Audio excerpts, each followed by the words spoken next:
Welcome back to Jesters of Middle-earth, where a group of comedians try to destroy the One Ring.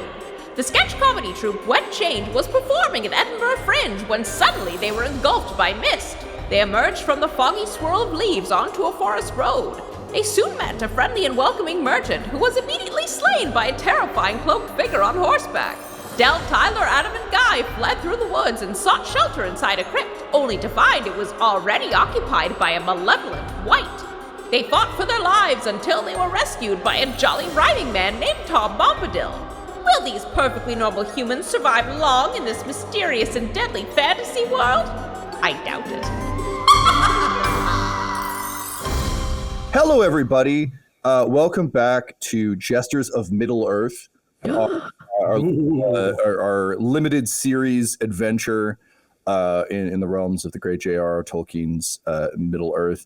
I am your humble lore master per the 5e rules. I'm going to say Dungeon Master 1,000 times, but theoretically lore master. Is it lore master? It is lore master, yeah. I'll update the frame. Oh, shit. All right. So I'm your soon-to-be updated frame lore master, Tom McGee. I'm filling in for Ryan for the next little bit, running the same band of jesters, same jesters, different Earth. So instead of running through Ravenloft, our beloved Wet Change are trapped in Middle-earth from the same moment they left off. So we're going straight in from there. For those of you who are curious, because we couldn't really talk about this last time, we are playing the Lord of the Rings Adventures in Middle-earth game. It is a 5e based system. So it's got a lot of the same, like 99% of the rules are the same as Dungeons and Dragons. There are a couple of additional ones which we will find out soon, but probably not today. Previously on Jesters of Middle-earth. Wet Change, a decent, okay, or hilarious, depending on the audience member you ask, comedy troupe in the middle of a sketch performance at the Edinburgh Fringe at a coffee shop, or coffee roastery rather, found the end of their performance interrupted by a mysterious mist and blowing dead leaves that crept up from the bottom of the stage, and suddenly found themselves on a nice pathway where they met a friendly merchant, a purveyor of farm-based experiences, who immediately got murdered by a cloaked rider and their giant badass horse. Taking the hero's way out, they ran deep into the woods to try and escape the creature. They are, of course, dressed still in their stage costumes of Chippendale vests, Speedos, and fedoras, except for Tyler, who managed to get himself some pants thanks to the efforts of Chat. Thanks, Chat. Despite a couple of close calls in the woods, the players managed to escape to a nearby crypt where they ensconced themselves in a barrow of some sort, only to discover a barrow wight lived there with all his friends. They had an eventful fight involving some critical failures, some getting punched in the face with gauntlets, and some general panic before a mysterious figure whispered to rhyme, which Tyler managed to do in time. At which point, a man in a blue jacket and yellow pants burst in, swinging a little fucked up stick, and laid waste to the Barrow Wights while singing a song. And so you met the famed Tom Bombadil and realized that you were in fact in Middle-earth. And by you realized, I of course mean the players realized, because characters, this is Jesters of Ravenloft. It's never going to be that easy. No. And so we pick back up now in the barrow. Tom Bombadil has just saved all of your asses with his shillelagh while singing a rad tune. He's got a big beard, a silly looking hat, glint in his eye, and he's just finished singing a song and swinging a shillelagh around. I need perception checks from all of you, please. Ooh. I got an 8. I got a 10. What's my is my perception 0 still? Yeah. I think it is. All right. I didn't get any smarter by starting over, eh? All right. 18. Oh, wow. Me. I'm 5. I like you deliver that the way like my toddler says his age. I'm 3. So yeah, good. You're 5. Okay, great. So Adam, then, despite your head still ringing from getting cold cocked by a gauntleted fist, you you notice that like as he's swinging the shillelagh around and just like nuking barrel whites, other ones seem to kind of be exploding near him. It's a little bit like in like a Michael Bay Transformers, where he can't really deal with all the action, so just randomly people will just kind of fall over, like robots will fall over in the background. You're like, I don't know, someone got him. You're noticing some of the whites seem to just be kind of bursting as he runs by singing. And though he does crack a few with the shillelagh, it seems the song itself may also have been responsible for some of this murder. Okay.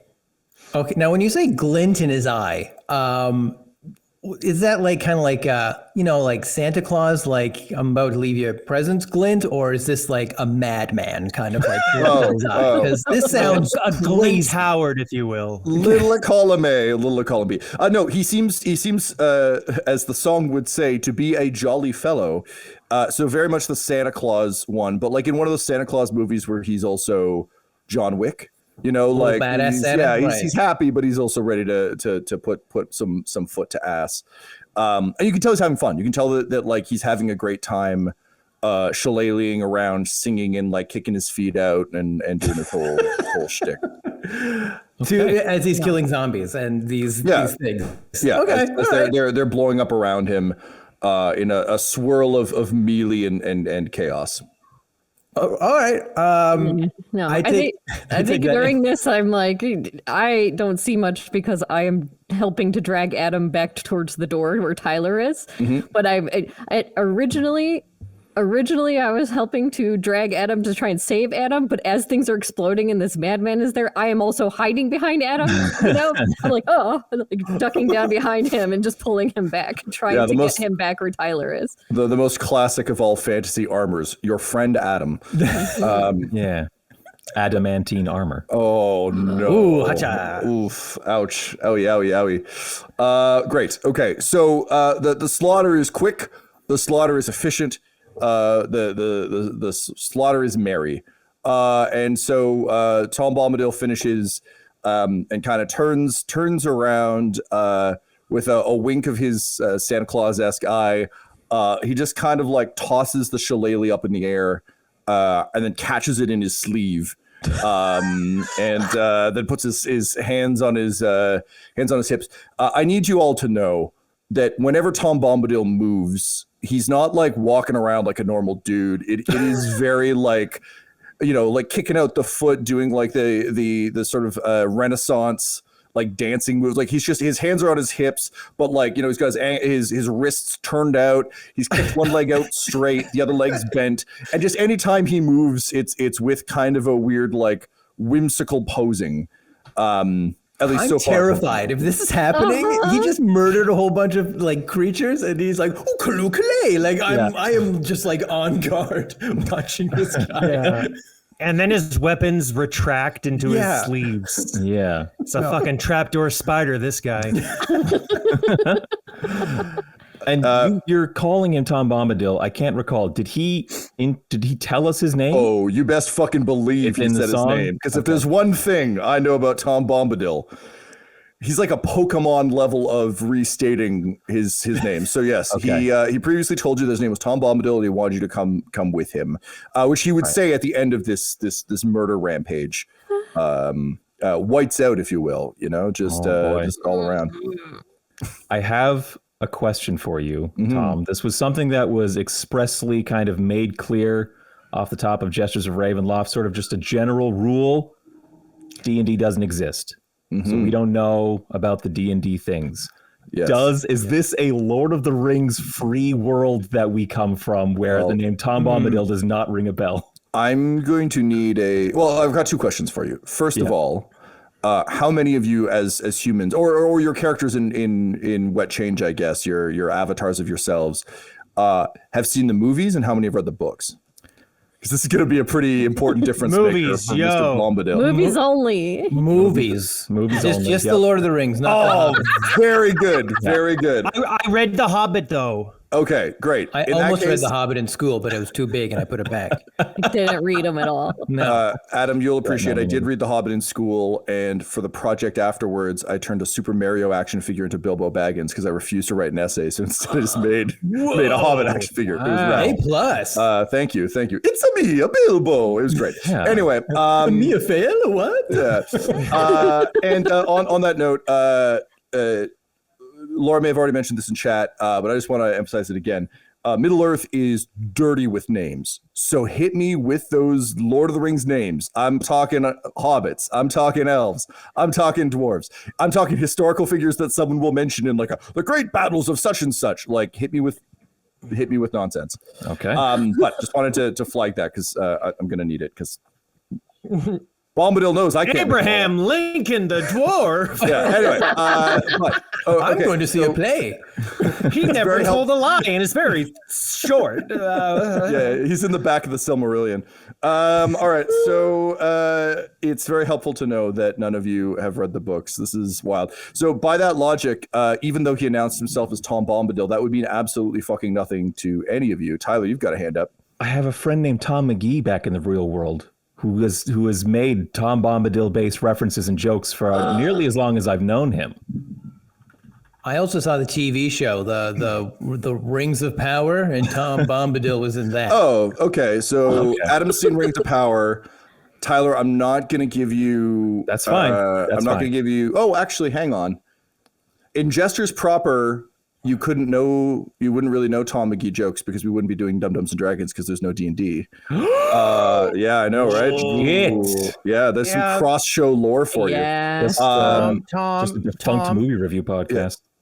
I had a PlayStation 2 and I played Star Wars Episode 1 Bombad Racing. Does that mean I'm spoiled too? I mean, your life is spoiled because you played that game. Okay. It's the Lee Carvello's putting challenge of Star Wars games where you think you're getting Pod Racer and then you get like Bombad Racing. No, okay. So Adam, you're actually the only person I think who maybe has a frame of reference for this then. All right. So go ahead and roll me a history check, please. Okay. So, all right. Okay. Yeah. Boo. Okay, well, I rolled a 2. What's my history? Woof, nothing. 2. You have no recollection of a Rings of Power show. What are you even talking about? Yeah, you don't know this guy at all. You just know there's a strange fellow who's terrified of. who's bright blue. Bright blue is his jacket, and his boots are yellow. That's who you know you're dealing with. And he kind of looks at all of you. Bear? Yeah, like that, but with more murder. Although honestly, those movies are pretty murdery. But like a wizard, right? Like I would know. I've read like Conan the Barbarian, and I know of like Merlin and things like that. So I could possibly put 2 and 2 together that this insane man is a wizard, right? Yeah, I'd buy you making that assumption. Okay. So if you want to roll that, that's fine. But anyway, he looks around at all of you, and just kind of like looks at Dell dragging Adam to like the back and Guy like desperately trying to like rip a sword out of a gauntleted fist, and Tyler who opened the door, and he just sort of smiles and shakes his head and says, "Oh diddly dee, a big fight for ye. Well, perhaps some rest you need. Let's go back to my house." That didn't rhyme. Not everything rhymes. That would take too much times. What do you want? What do you want? Like, I don't have a wallet. Like, what do you want from me? I have a tech deck. Take it. Take a tech deck. I have a pizza. I got a camera. All right. Can you roll me a, persuasion tech, Tyler, to see if he wants a tech deck? He probably won't. That's a 7. 7. Yeah. He narrows his eyes and says, well, I can see that all of you have brought a variety of merry implements here to this realm. Those will serve you mighty well, indeed they shall. But we cannot speak here, for these walls are cursed, as you see. But also I note that you are somewhat bereft of gear. So grab what you need from here, and meet me a little bit west of here, at Underhill, my house. All you need do is follow the river with thee, Windle, and it shall bring you to my door. So grab what you need, and I shall tell thee more there. But be careful, Monsters are afoot out in the woods. Do not hide in any more crypts. They are not safe. And also mind your steps. Dark things ride these streets. Okay. Can you just wait for us then? Can you just... Which way? Yeah, hold up for like 2 seconds. West. And he points, just like knows the directions. I mean, it's olden times. Everybody knows their cardinal directions immediately. So he just kind of like, from out the Barrow you must go and down the little path or so. And then you will see the winding river and follow it to Underhill. River. Find the river. And would that I could stay, but sadly my exhortations in banishing these whites have left me somewhat bereft of power. And that simply won't do, for when the dark things walk the roads, one must have power, of which I see you have little, but soon you shall have more. Okie dokie, well, I must go.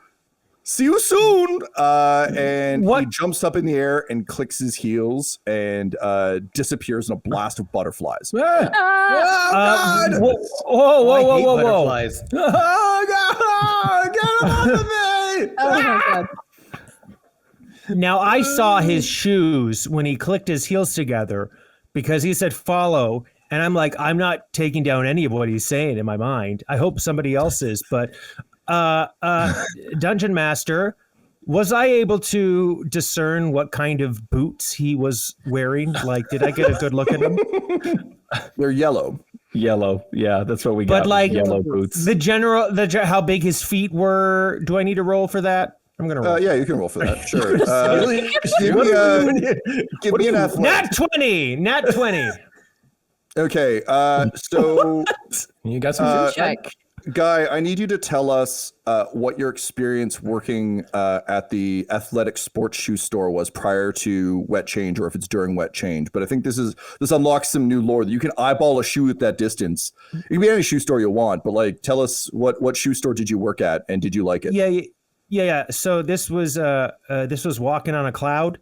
my shoe God. store.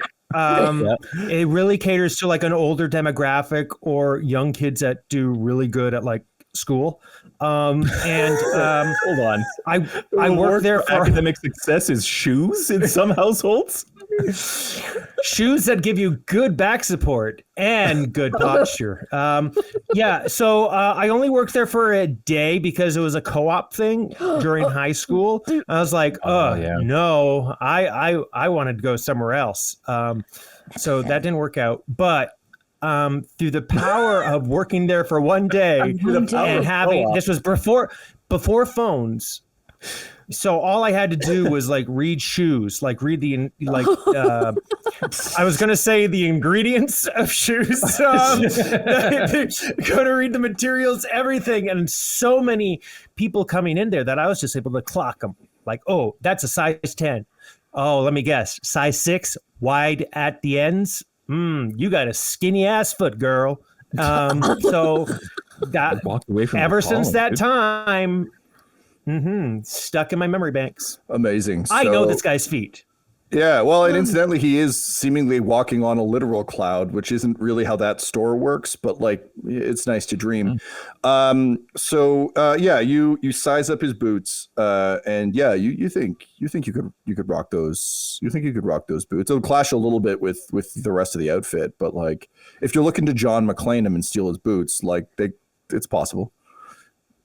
Sure. I was also going to be like just trying to surmise what his foot imprints looked like to see if he like made a trail. Oh, I thought you were just where we stealing need to go. boots. I will also do that.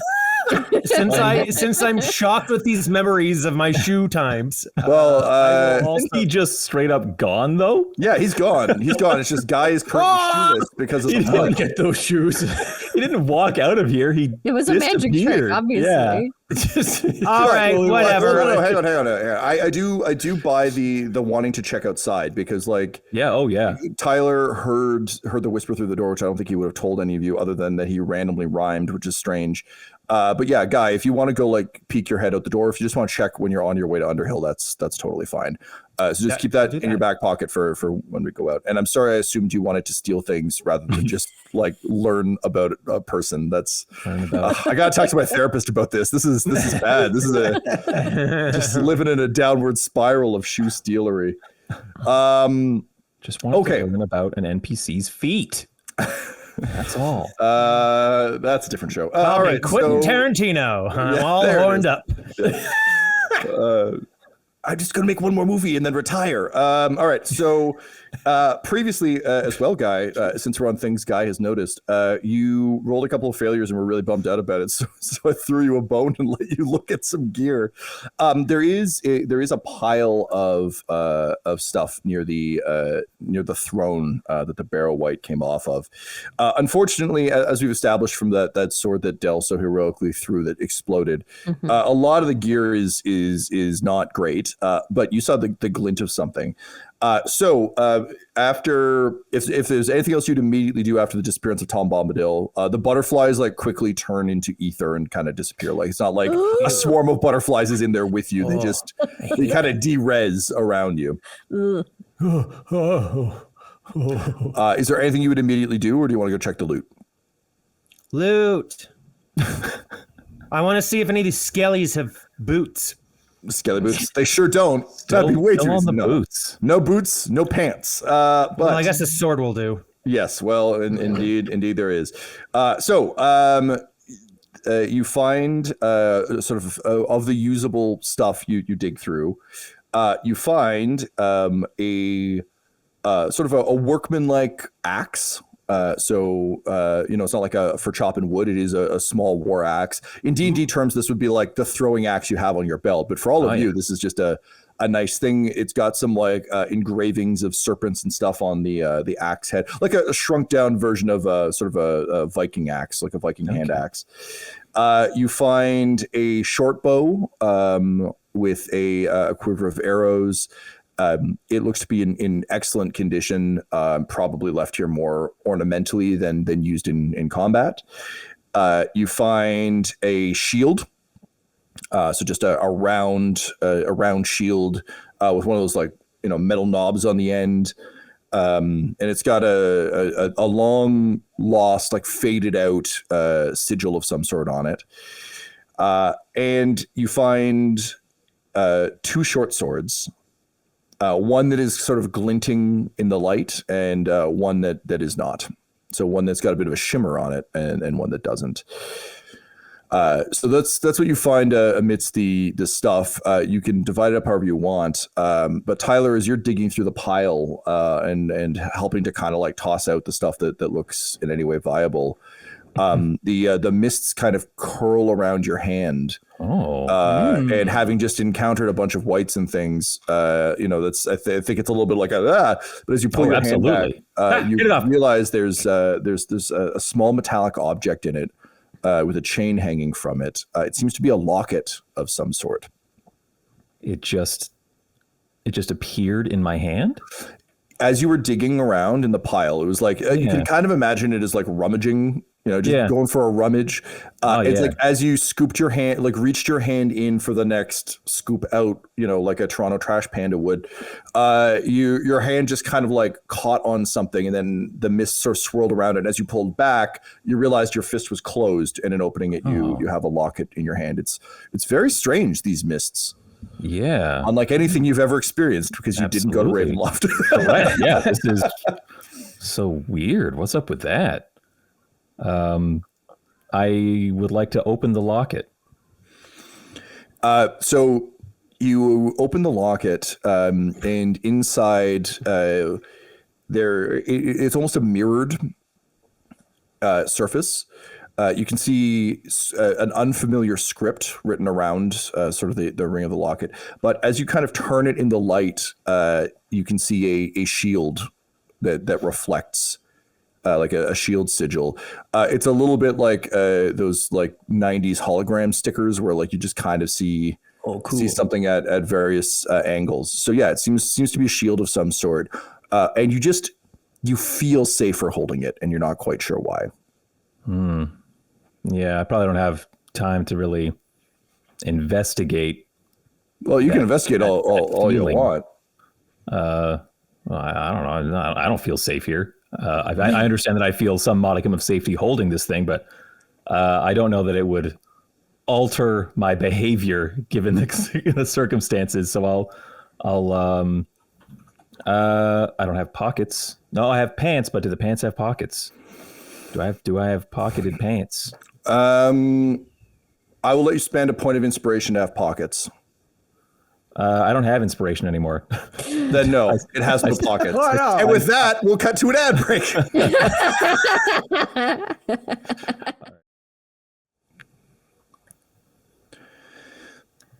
So, Tyler, you have no pockets, but you do have a locket. No pocket, but a locket. This is all Tom Bombadil. It's Tom Bombadil all the way down. Is this guy still here? Can't stop.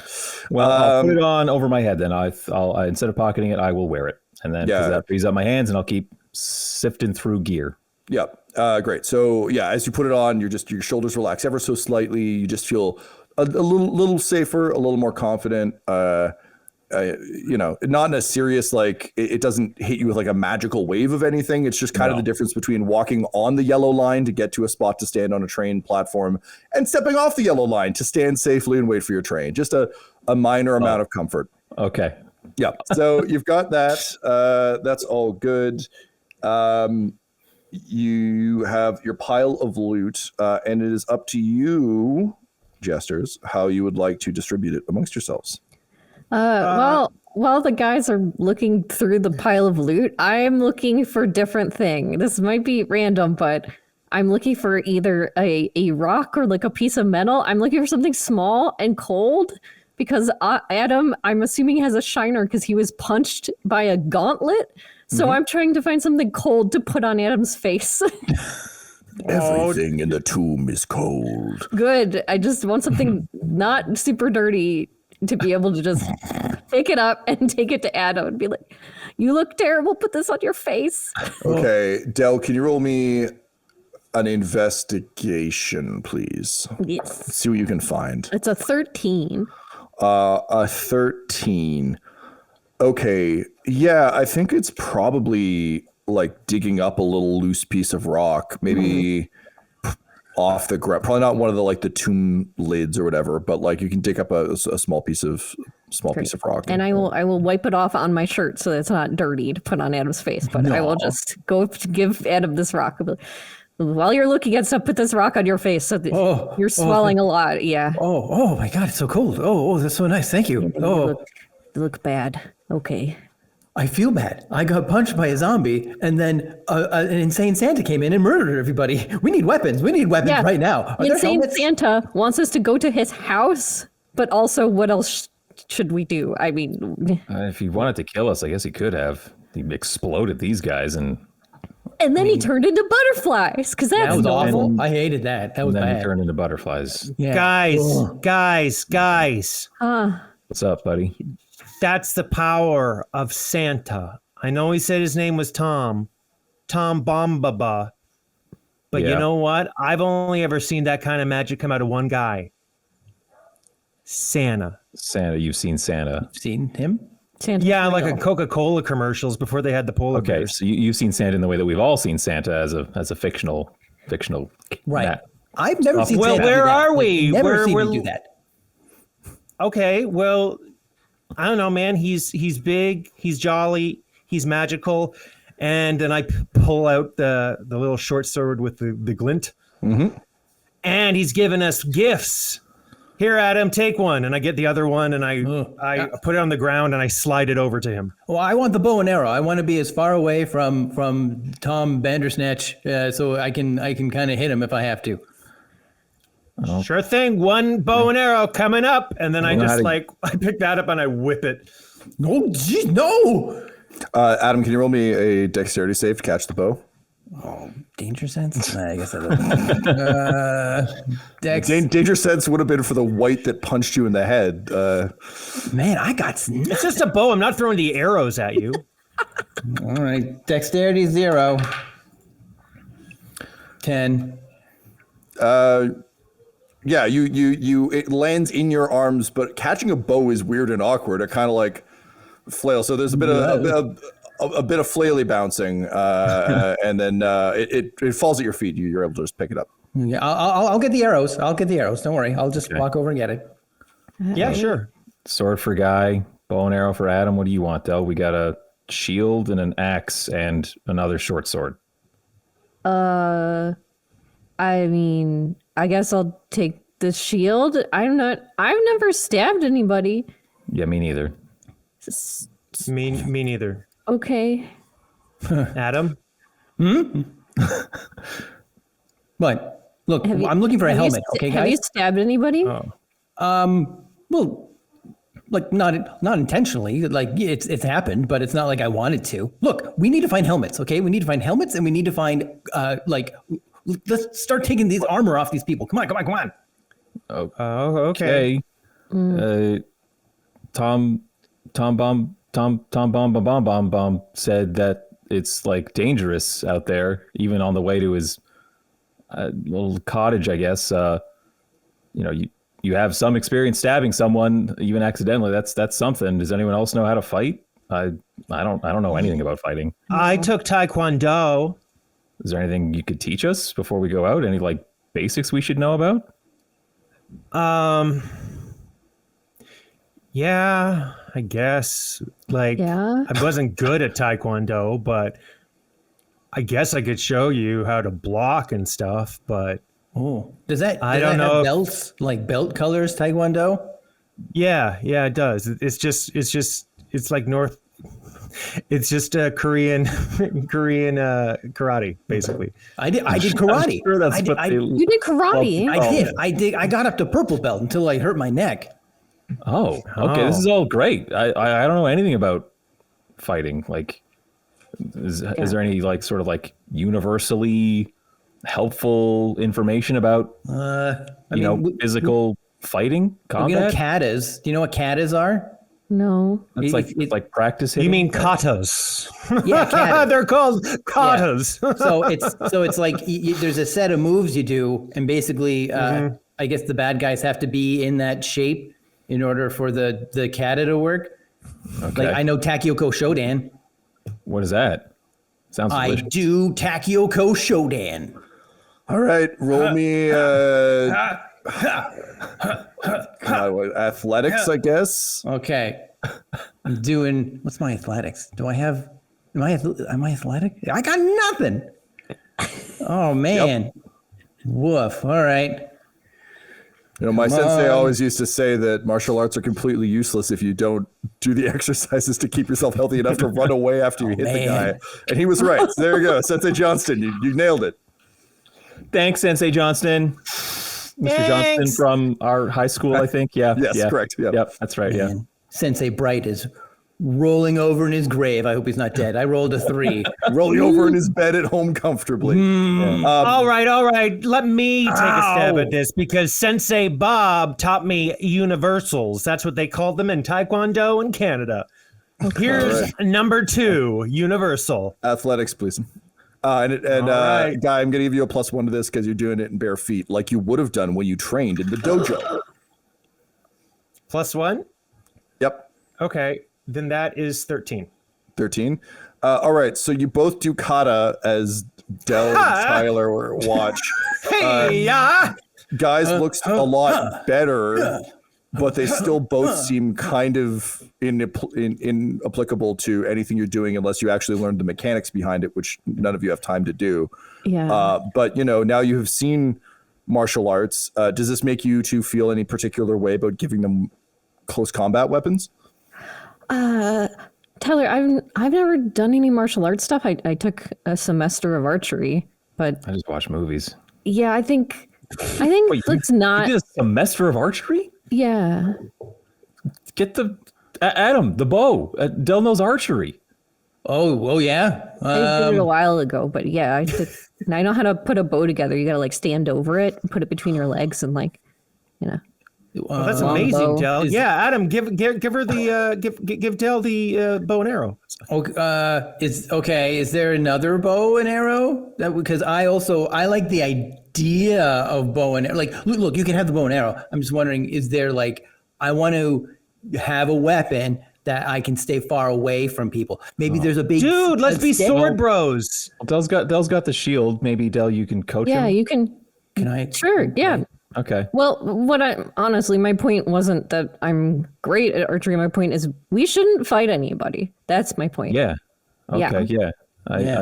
Let's get that Bombadil guy to do it. He can just murder anybody. So should we Or just take these us. with us to like scare off anyone who tries to mess with us, I guess or that's just true. leave them? I mean, Well, you guys are. we gotta take weapons. Yeah. Yeah, You you want- guys Yeah, are I'm good taking. at I'm pocketing acting. this. Thank you. So if anyone shows up, you guys just remember we got to do like I don't know, band together and be scary acting or something. You know. Okay. Okay. Well, okay. Here's a bow Tyler, and you arrow. take the axe. Okay. I want the shield. Is there a I'll big give you the stick? shield. Tom, is there? All the other weapons you find are busted up and bad. So there are variations on everything you're looking for. All right. But sadly, none that you would want. Who's got the? So just run me through who's got what. For we're Two short swords. We're just passing weapons back and forth. Bow and arrow. yeah, this was an early wet change sketch where you're just passing like random objects around the stage. Like, is this a thing? Is this something? I'm 2 short swords until somebody says they want a short sword. Cool. I'll take that shiny short sword that you got. No. Glint Howard's with me. Glint You Howard. can have. I You got can the have dirty his one? younger brother, Ron Howard. Okay. Is it like, can I scrape the dirt off, or is it just like? It's fine. It's not a dirty sword. It's just it doesn't gleam in the light the way that Glint Howard does. Does the shield glint? Like, or do I have anything glinty? Is there a No, helmet there's that glints? exactly one glinty sword. That said, got glint Adam, would pre this realm Adam have ever gone axe throwing? I'm just thinking of what else you can hurl as a ranged weapon. Like, have you ever done? I have gone axe throwing. Yeah. Okay, so then looking at that axe, that is like a throwable axe. If you're looking for like a, I'm scared, I don't want to be close to things weapon. Oh, hey, can I get that throwing axe? Yeah, sure. Here. Okay, here, you can take this pretty cool sword. I'll take the throwing axe and I'll hold the shield. That sounds good. Okay. Okay, so Adam, as you get handed a shield, so you've got an axe in one hand, a shield in another. You see that the on the back of the shield, sort of against your arm, someone has carved into it the way you would write your name in your underpants going to camp as a kid. The shield of Frostini Linguini, firstborn of Martini Linguini, and you realize the shield has the crest of the Linguinis, famous Middle Earth family, the Linguinis. Linguinis. Hey, Yeah, some it's- dude named Frostini Linguini had this shield. Did you just make that up? No, it's written on there. It's like he signed it. Like That's the pasta? I don't know. Maybe Yeah, there's that's like the pasta name of people here. I don't pasta. know where we are. Like, Can I, Del? You look incredulous. Can you roll me an insight, please? Yep. Guys, I miss moist. It's a 6. 6. This seems fine. being Right? I mean, I guess. All right, Should we so get Adam's going? got an axe and shield. Tyler's got a sword. Guy has Glint Howard, and Del has nothing. Is that? I have the bow and arrow. Oh, you have the bow and arrow. I see. Yes. Good. Okay, I traded with Adam. great. So I'll tell you what everything does when you do it. But you're armed. You're equipped. Adam, you asked if you can find helmets. You can, but they're kind of rusted through. So you all put them on. They don't provide any mechanical benefit to your armor, but you feel better with them if you want helmets. But you I want the coolest one. You get the coolest one. It's the best. It's the one all the other Barrow Whites were jealous of. Oh yeah. And because you have a shield, you are going to get +2 to your AC. Ooh, okay. Sweet.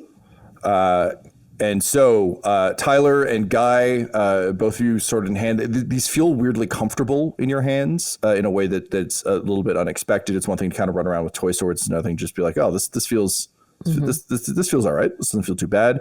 And Del, your semester of archery kind of comes back to you in a heartbeat. Cool. You make your way to the tomb door and sort of creak it open a little bit. You don't hear any of the shrieking ring wraith stuff in the distance, so you're kind of good on that front.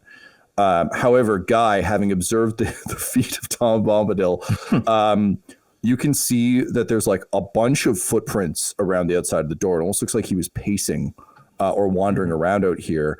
And oddly, you see what almost looks like someone stomped a cigarette, but there doesn't seem to be any paper. There's just like, there seems to be like just a little heap of stomped cigarette, which seems strange.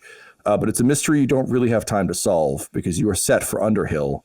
and the only way there is west. So you set out on a journey, the first of many here in Middle-earth. You're making your way westbound as per the instructions of Tom, possibly Santa Bombadil, and you're kind of for the first time since you've arrived here, other than those first few minutes, kind of left to your own devices. There's no immediate threat. You're just kind of making your way. Again, the sun is starting to go down. It'll be nighttime soon. So you don't really want to be around for that. But you can hear, birds singing in the trees. You can feel a cool breeze. Again, I really can't stress enough how clean the air here is, and almost unsettlingly so. Mm-hmm. But the four of you are making your way kind of down from the Barrow, so off this hill, past ruins. Now that you're outside, you can see kind of on the other side. There's rings of white stones. There's just some creepy shit that indicates like big spooky tomb here. But it feels nice. You feel again happy to be moving away from this place that is seemingly infused in with evil, which is not something we run into very often. I guess there's a couple like cursed Tim Hortons and Wendy's and McDonald's that you walk into. You're like, oh no, this is a place of great evil. But there's one specifically in Kingston that just like whatever you order won't be that, and it'll take 10 hours.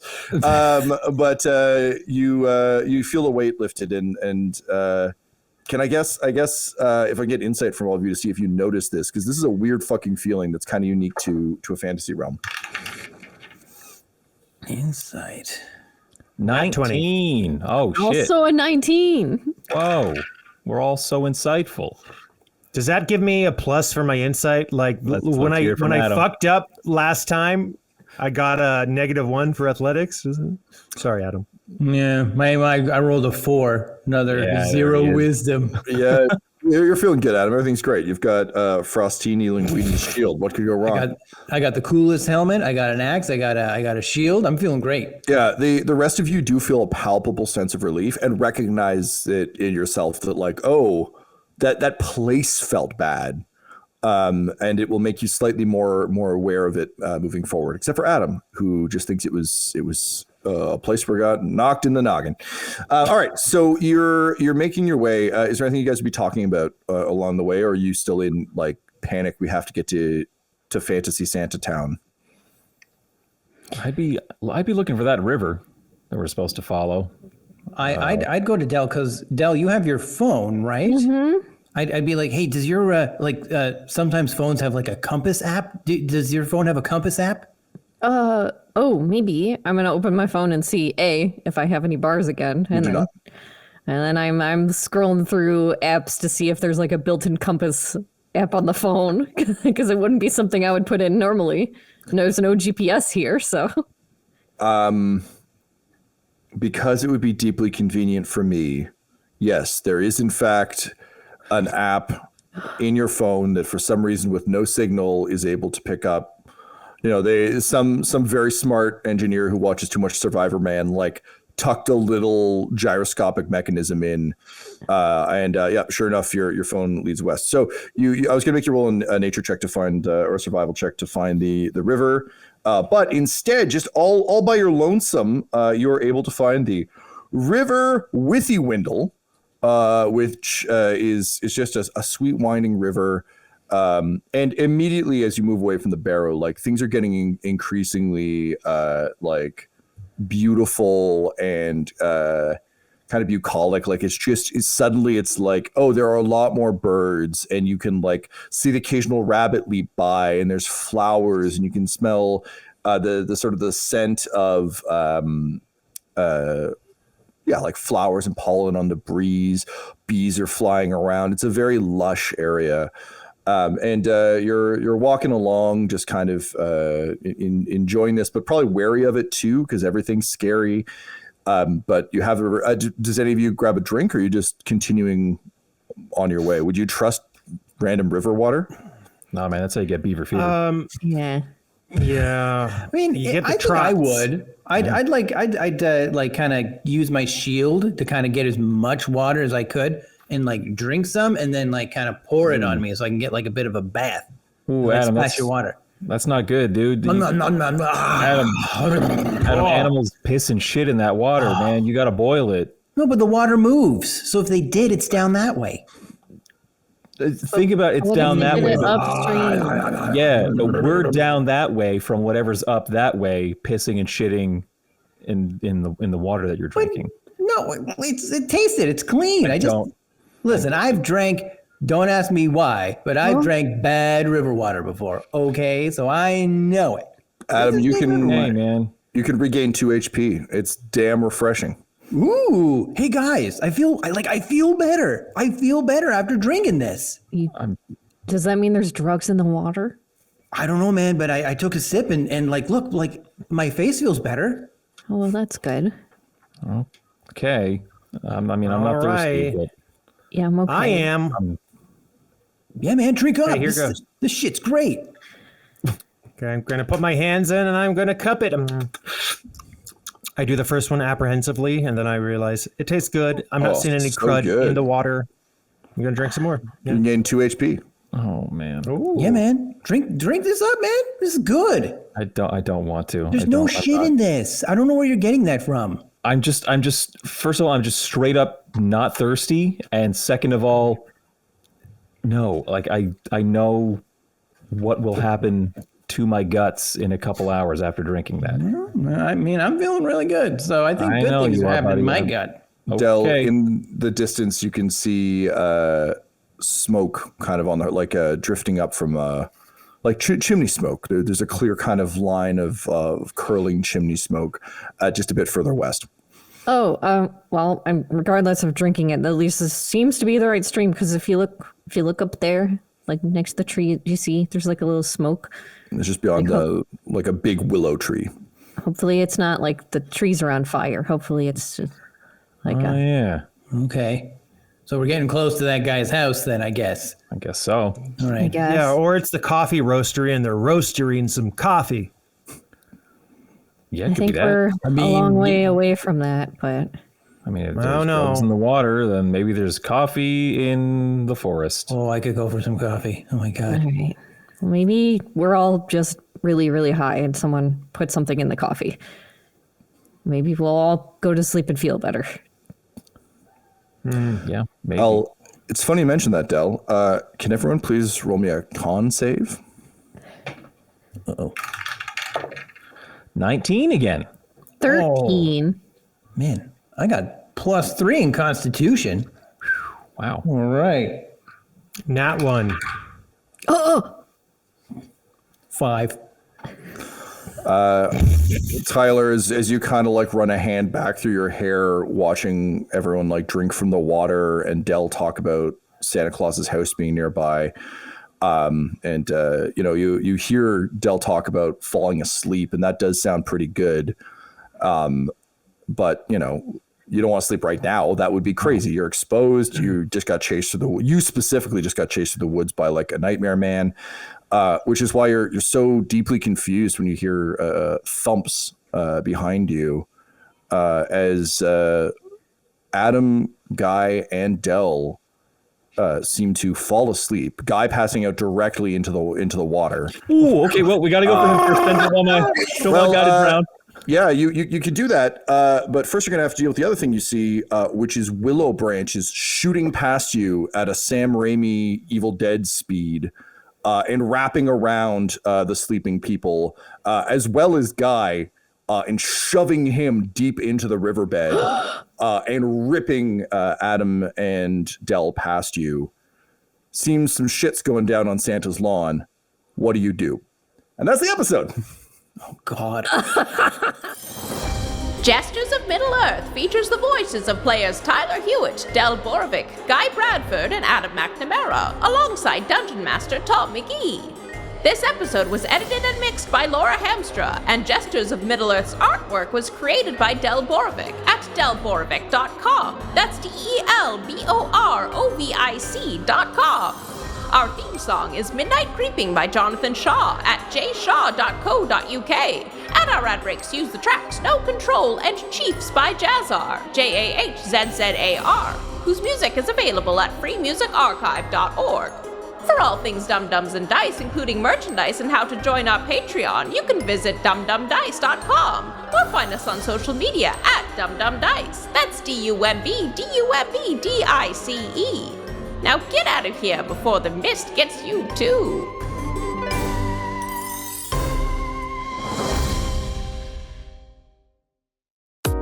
Dum-Dums and Dice has to give a special thank you to the supreme beings of our Patreon at this time: George Dolby, Gavin and Abby McDonald, Grandma Likes D&D, Alan, Stabby Stranger, Alarain Okapi, Madre de Gatos, Nithrian, Garbo Ape, Sam Schaefer, Waffle Marine, Dia de los Hoodless, Squishy Werewolf, Funky Head, Accent Therapeutic Services in Florence, Kentucky, Lael, Jordan Oliver, Richard Wright, Brittany Fenwick, Megan Werner, A Man Out of Time, Curtis at FingerTechRobotics.com, Panda24NN, Shendra D, Your Homeboy Bones, Ellis Hatch, Odigenous, Kai Koa, Squire Solaire, Sandy Sassy Pants, Amira Lockhart, James Molina, Nick Hemsing, Alex LaFountain, Mickey Blake, Seth Cambron, Corpse Knight Silver, Adamir 101, The Dankler, Anticore 7, Lady Destiny Stormbringer, Randall Eberly, the Yes Bud of improvisational comedy, Lord Taser, Funky Stevie, J. Robert the Mad Fox, Dagger Rain, Derek Wintenberg, and Jill and Noel LaPlante. If you want your name to be added to this list, you can join our Patreon too at patreon.com/dumdumdice. Thanks to them, and a little bit of thanks to you.